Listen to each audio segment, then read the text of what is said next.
Animation சொல்லி first point என்ன sir சொல்லியிருக்காங்க? அனிமேஷன் லிட்டரலினா இப்போ பேச்சு வழக்கில் என்ன சொல்லியிருக்காங்க? மீன்ஸ் டு கிவ் லைஃப்னு சொல்லியிருக்காங்க. ஒரு ஆப்ஜெக்ட் வந்து மூவ் ஆகாமல் இருக்கும், நாம பார்க்குறப்ப என்ன தெரியுங்க, அந்த கார்ட்டூன்ஸ் வந்து லைஃப்ல உயிர் இருக்கிற மாதிரியே கண்டுபிடிச்சிருப்பாங்க. அந்த ஐசேஜ் ஃபிலிம்லாம் இருக்கு இல்லைங்களா, லைக் அதான் அனிமேஷன் நம்ம சொல்றது. செகண்ட் பாயிண்ட் என்னங்க சார்? இதான் கொஸ்டினா கேட்டிருந்தேன். Moving something that cannot move its mode சொல்லிருக்கு சரிங்களா? அதுக்கு இந்த மாதிரி இதெல்லாம் டெஃபினிஷன்ஸ் மாதிரி சார் அனிமேஷன். அடுத்து தேர்ட் பாயிண்ட் என்ன சார்? அனிமேட்டர்னா யார் உருவாக்குறாங்களோ அவங்க அனிமேட்டர்னு சொல்லுவோம். So animator has to be able to specify directly or indirectly how the things ஒரு டைம் அண்ட் ஸ்பேஸ், டைமையும் ஸ்பேஸையும் பேஸ் பண்ணி ஒரு திங்ஸ் வந்து ஒரு திங்ஸ்ல ஒரு ஆப்ஜெக்ட் எப்படி மூவ் ஆகணும் அதை வந்து டிசைட் பண்ணி சொல்றவர் தான் யாருங்க? அனிமேட்டர்னு சொல்லுவோம். இதுக்கு கான்செப்ட் வந்து இந்த ஃபிளாஷ்னா ஒர்க் பண்ணினா ஃப்ரேம்ஸ் இருக்குல்ல, கீ ஃப்ரேம்ஸ். ஒரு சைக்கிள் வந்து ஒரு ரிங் வந்து மூவ் ஆகி ரெக்டாங்கிளா ஃபார்ம் ஆகிற மாதிரிலாம் நம்ம கீ ஃப்ரேம்ஸ் வச்சு அந்த டைம் லைன் வச்சு ஒர்க் அவுட் பண்ணுவோம் சார். அவங்க தான் அந்த அனிமேட்டர்னு சொல்றது சார். ஸோ அப்போ மெயினாக என்னதுங்க, டைமையும் ஸ்பேஸையும் பேஸ் பண்ணி ஒரு அனிமேட்டர் தான் என்ன பண்ணுவாங்க. ஸோ இந்த மாதிரி எனக்கு அனிமேஷன் மூவ்மெண்ட்ஸ் வந்து இருக்கும்னு சொல்லியிருப்பாங்க சார். அடுத்தது இப்போ நான் பார்க்குறது என்ன, heritage of animation sir. Animation வந்து எப்படி வந்து உருவானுச்சு அப்படிங்கிறாங்க. உங்களுக்கு இதே சிபிஎஸ்சி புக்ஸில் பார்த்தீங்கன்னா இதுவே 2 பக்கம் கொடுத்துருக்கோம். 2 பக்கம் ஃபுல்லாக ஹெரிட்டேஜ் ஆஃப் அனிமேஷன் கொடுத்துருக்கோம். ஸோ யார் யார் எப்போ கண்டுபிடிச்சாங்க, என்னென்ன டெக்னாலஜி யூஸ் பண்ணியிருந்தாங்க, அது ரிலேட்டட் எல்லாமே கொடுத்துருக்காங்க. உங்களுக்கு பிபிடியில் வந்து ஷார்ட் பாயிண்ட்ஸ் நான் கொடுத்துருக்கேன் சார். ஃபர்ஸ்ட் பாயிண்ட் பார்த்தீங்கன்னா இந்த ஹெரிட்டேஜை பற்றி ஒரு பேப்பர் வந்து பப்ளிஷ் பண்ணியிருக்காங்க. பேப்பர் பப்ளிஷிங்னா இந்த பிஹெச்டி இந்த எம்பி ஒர்க் போகும்போது என்னன்னா நீங்கள் படித்த கான்செப்ட் என்ன பண்ணுவீங்க, ஒரு கான்ஃபரன்ஸ்ல போய் ப்ரெசென்ட் பண்ணுவீங்க.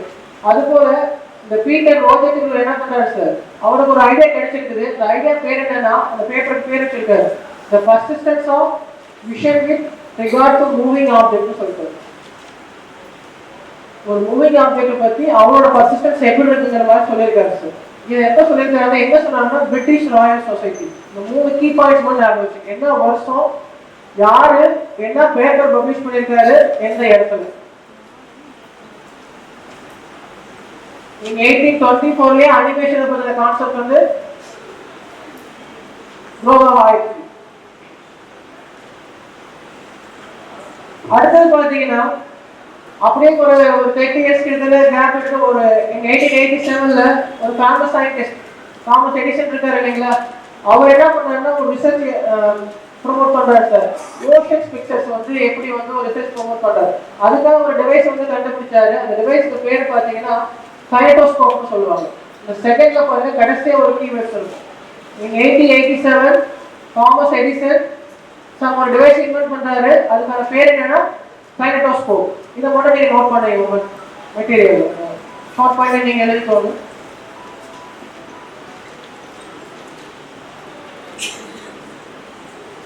அவரு கிரியேட் பண்ண அனிமேஷன் வந்து எவ்வளவு செகண்ட் எடுக்குதுன்னு பாத்தீங்கன்னா 30 செகண்ட்ஸ் சார். அதோட லென்த் பாத்தீங்கன்னா 50 ஃபீட் சொல்லியிருக்காங்க.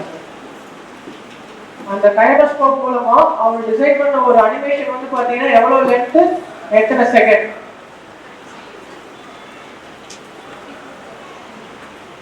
ஸோ 50 ஃபீட் லென்த் 30 செகண்ட் வந்து அப்ராக்சிமேட்லியா அந்த ஃபிலிம் வந்து இருந்திருக்குன்னு சொல்லியிருக்காங்க.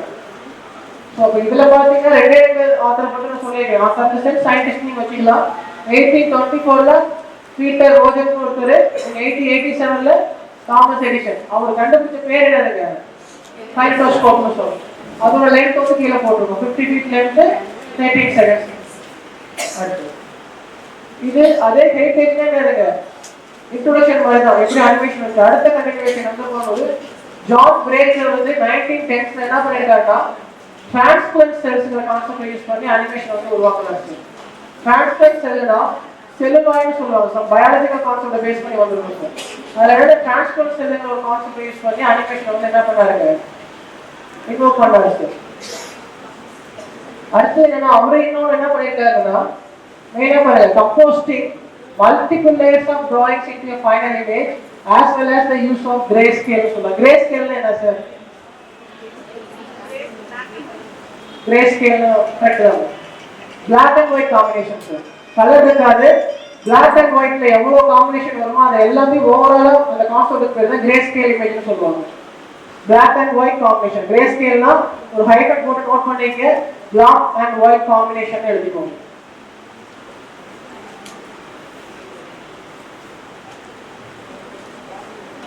ஸோ இங்கே என்னாச்சுங்க, நம்ம போட்டோஷாப்ல லேயர் ஒரு கான்செப்ட் பார்ப்போங்க, இங்கே லேயர்ஸ் கான்செப்ட் கொண்டு வந்துட்டாங்க சார். கம்போஸ்டிங் மல்டிபிள் லேயர்ஸ் சொல்லிட்டோம். அந்த காலத்துல என்ன பண்ணாங்கன்னா பை ஹேண்ட்ல தான் எல்லாமே பண்ணாங்க சார். ஒவ்வொரு ஃப்ரேமும் என்ன பண்ணுவாங்கன்னா ஹேண்ட்ல ட்ரா பண்ணி என்ன பண்ணுவாங்க, மோஷன்ல மூவ் பண்ணிடுவாங்க சார். நிறைய மேனுவல் பவர் தேவைப்பட்டுச்சு. பட் அது இப்போ என்னாச்சுங்க, கம்ப்யூட்டர் பார்த்துருச்சு அந்த ஒர்க்கு. ஸோ அடுத்தது பார்த்தீங்கன்னா 1915ல ஃப்ளைஸ்டர் என்ன பண்றாருங்க சார், ரோட்டோஸ்கோபிங்னு ஒரு கான்செப்ட் கொண்டு வராரு சார்.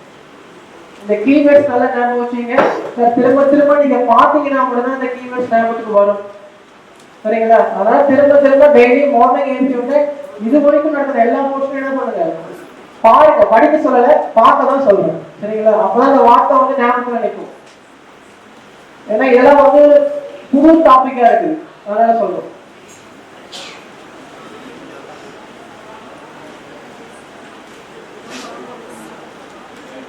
இது என்னன்னா, இந்த ரோட்டோஸ்கோபிக் என்னன்னா இமேஜஸ் எல்லாமே டிரா பண்ணிட்டு அது லைவ் ஆக்ஷன்ல என்ன பண்ணுவாங்கன்னா மூவ் பண்ணிடுவாங்க சார். இமேஜஸ் எல்லாமே செப்பரேட்டா டிரா பண்ணி வச்சிருவாங்க, அது லைவ் ஆக்ஷன்ல என்ன பண்ணுவாங்க சார், அந்த ஷூட்டிங் பண்ணும்போது என்ன பண்ணுவாங்கன்னா இந்த இமேஜ் வந்து அப்படியே என்ன பண்ணுவாங்க, ஸ்ப்ரெட் பண்ணுவாங்க சார். அதான் ரோட்டோஸ்கோபிக் டெக்னிக் சொல்லியிருப்பாங்க. அதான் கீழே டெஃபினிஷன் போட்டிருக்காங்க பாருங்க.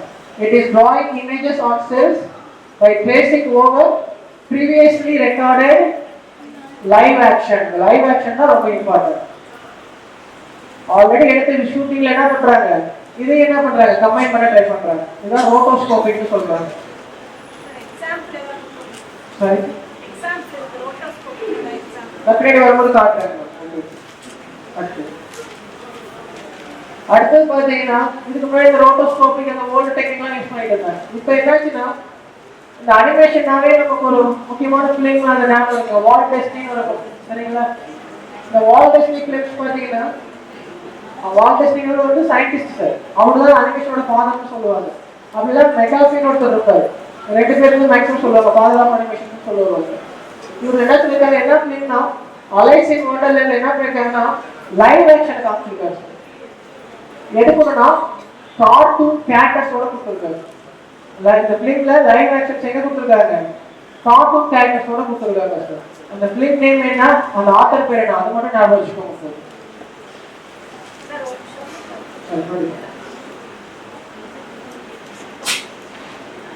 அடுத்தது அதே வால்ட் டிஸ்னி என்ன பண்ணாருன்னா சவுண்ட் பேஸ்ல எப்படி வந்து அந்த அனிமேஷன் இன்க்ளூட் பண்ணலாம், சவுண்ட், சரிங்களா? முன்ன பார்த்தது அனிமேஷன் வந்து கேரக்டரோட கொண்டு வந்தாங்க சார், கார்ட்டூன் கேரக்டரோட கொண்டு வந்தாங்க. அடுத்து என்ன பண்ணாங்க, சவுண்ட் கான்செப்ட் வந்து இன்க்ளூட் பண்ணாங்க சார்.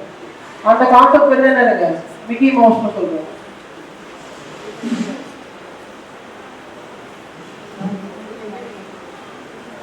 அவர் கிரியேட் பண்ண கார்ட்டூனை சவுண்டோட சென்ட்ரலைஸ் பண்றது. ஸோ சவுண்ட் செப்பரேட் ட்ரேக்கா இருக்கும், கார்ட்டூன் செப்பரேட் ட்ரேக்கா இருக்கும், ரெண்டையும் கம்பைன் பண்ணி தான் அனிமேஷன் கான்செப்ட் கொண்டு வந்திருக்கோம். அடுத்தது பார்த்தீங்கன்னா 1964 தான் மெதுவா என்னாச்சுன்னா அனிமேஷன் வந்து கம்ப்யூட்டருக்கு மூவ் ஆகுது sir. The scene of animation shifted to the computer for the first time. எந்த இடத்துல யார் கண்டுபிடிச்சாங்கன்னா கென் நோல்டன் சொல்றாங்க. கென் நோல்டன் வந்து எங்கன்னா பெல் லேபரட்டரிஸ். இந்த பெல் லேபரட்டரிஸ் வந்து இன்னொரு கான்செப்ட்லயே வரும், C++லயே வரும். யாருக்கு அவரு,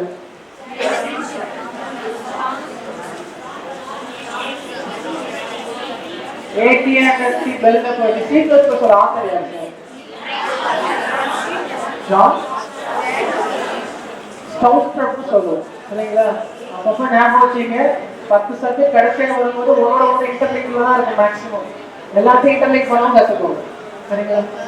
அடுத்தது ஒரு இதை பார்த்தீங்கன்னா கென் நோல்டன்ங்கிறவர் என்ன வச்சுங்க, பெல் லேபரட்டரிஸ் தான் ஃபர்ஸ்ட் அனிமேஷன் வந்து கம்ப்யூட்டர் மூவ் பண்ணுறாருங்க.